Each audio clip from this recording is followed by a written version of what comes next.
Good morning, Silver Bell School, Standard 11 students. This is biology class. Myself, Dr. A.H. Gami. We already started chapter number 2, biological classification. So this is lecture number 2.3, where we study about kingdom Protista. In this kingdom Protista, we will be today learn about 4 different groups, और protozoan और वो kingdom fungi से पहले पढ़ेंगे इन lecture number 2.4. So let's we understand about first kingdom Protista. Kingdom Protista, if we see, it is single cell eukaryotic aquatic organisms, groups of organisms to be included in a kingdom Protista. Kingdom Protista में सारे unicell मतलब single cell eukaryotic organism include होते हैं. Their cell is well defined, but this group is not completely well defined, क्योंकि several groups are placed in somehow plants also. So it's a very much of miserable group कि कुछ plant में भी add करते हैं, कुछ animal में भी ऐड किए जाते हैं इसके ग्रुप्स. तो एक तरह का एक कंप्लीट कॉन्सेप्चुलाइजेशन नहीं है. But all the groups which include in a kingdom Protista, they all are having the mostly cell wall, then well defined cell body with the membrane bound organelles and with a nuclear membrane. So among them, let's we start with the first group, the chrysophytes. The chrysophytes are nothing but the group of including the diatoms and golden algae. Diatoms and golden algae और डेस्माइट्स, जो generally हम 2 जगह पे पाए जाते हैं. The habitat means where they live. So in fresh water and marine, both habitat they are to be found in that. और ये आपको बता दूं कि लार्जर फोटोसिंथेटिक प्रोड्यूसर्स है on the earth. If you see the important characteristics, they are the chief producers in oceans. मतलब कि जो भी फोटोसिंथेसिस होता है उसमें सबसे ज़्यादा फोटोसिंथेसिस कौन करता है? क्रिजोफाइट्स ग्रुप करते हैं. Mostly all are photosynthetic and they are also having cell wall is consist in the silica. Cell wall में सिलिका होती है जो धीरे धीरे करके ओशन के अंदर डिपोजिट होती है. तो बिलियंस ऑफ ईयर्स से जो डिपोजिट हो रही है, this silica is called the diatomaceous earth बोला जाता है. क्या बोला जाता है? द बिलियंस ईयर्स से ये नीचे जमा हो रहे हैं जो सेल वॉल वगैरह है. So this silica is used in polishing, filtration of oils and syrup बनाने में उसका यूज़ होता है. तो डायटोमेशियस अर्थ और कुछ नहीं है. Those diatoms and all the organism they can die and they can settle into oceans and the depth of the oceans, and they are deposit the silica and that is called the diatomeous earth. तो ये ऐसा group है जो billions year से वो deposit कर रहा है. इसके अलावा they are the photosynthesis, they are performing the photosynthesis and nutrition is photosynthetic.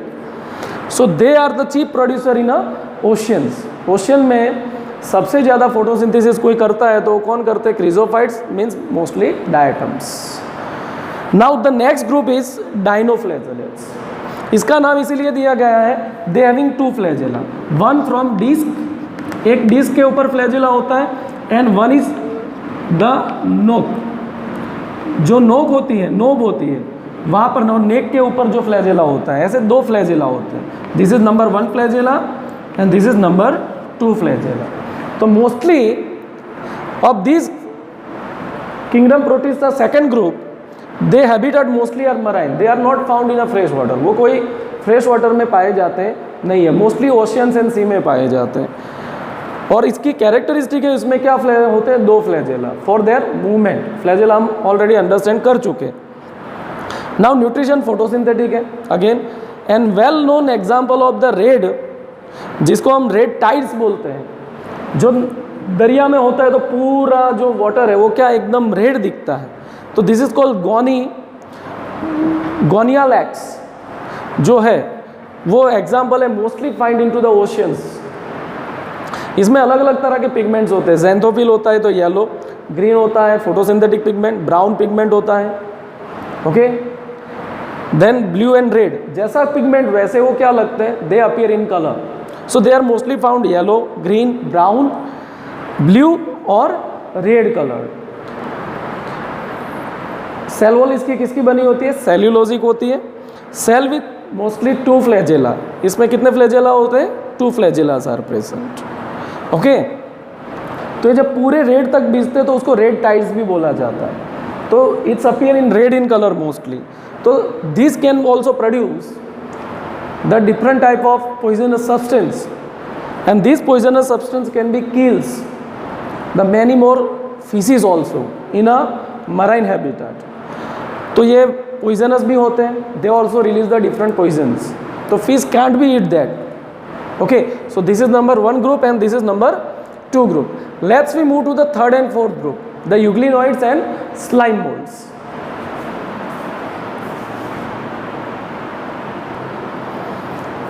Now let's we understand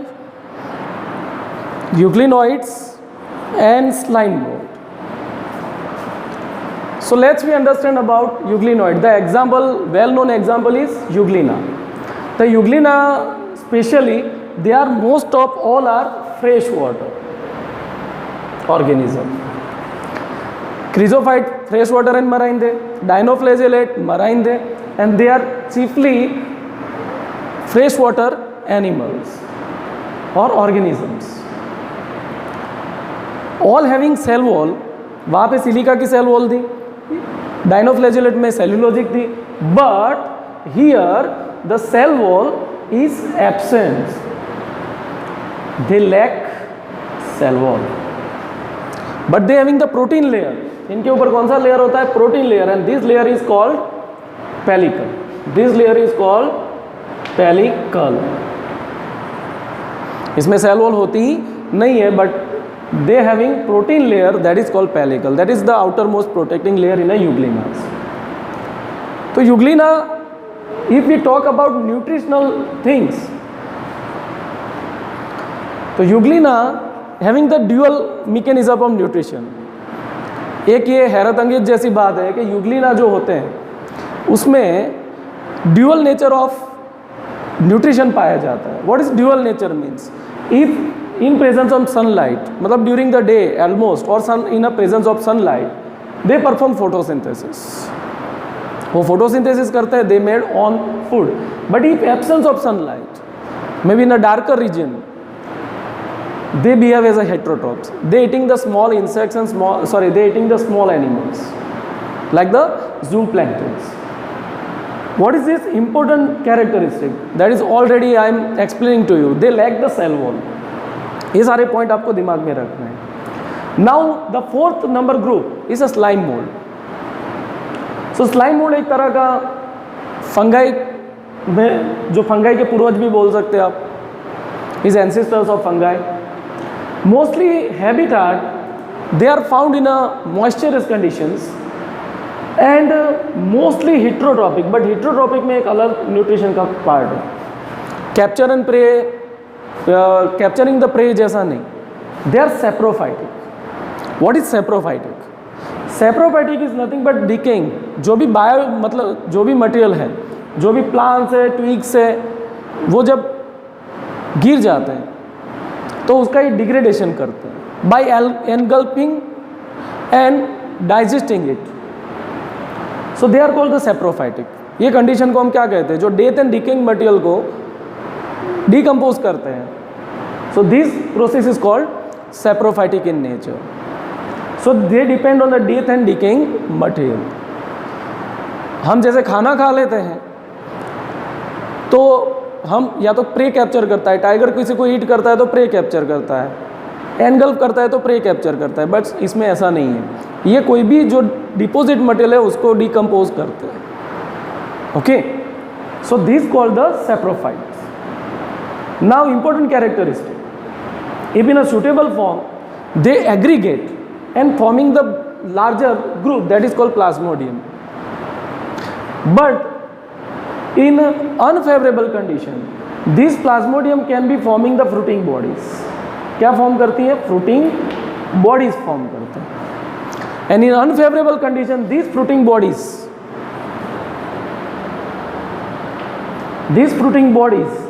can produce spores. वो क्या प्रोड्यूस करते हैं? स्पोर्स प्रोड्यूस करते हैं.